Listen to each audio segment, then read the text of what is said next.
அந்த ஸ்கூலுக்கு போகிறதுக்கு அவ்வளோ வருத்தம் நமக்கு.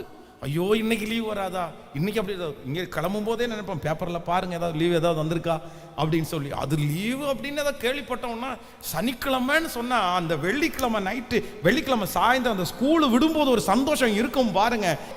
புக்கெல்லாம் தூக்கி விசிலடிச்சு இன்னி மண்டே பார்த்துக்கலாம்டா அப்படின்றது மாதிரி. அப்போ ஆனால் இன்னைக்கு அதே மாதிரி ஒரு சிச்சுவேஷன் வந்துச்சு அப்படின்னு சொன்னால் நம்ம நிறைய பேர் மிஸ் பண்ணுறது என்னென்னா ஸ்கூல் லைஃப்பை தான். சரி, அங்கே பார்த்த ஃப்ரெண்ட்ஸு, அங்கே படித்த படிப்பு, அங்கே ரொம்ப நேரம் இருந்தது, அந்த நாளை நான் உபயோகப்படுத்தாமல் விட்டுட்டேன்னு இந்த மாதிரி ஃபீல் பண்ணுவோம். அப்போது ஒவ்வொன்றுக்கும் ஒவ்வொரு காலத்தை ஆண்டவர் வச்சிருக்கிறாரு.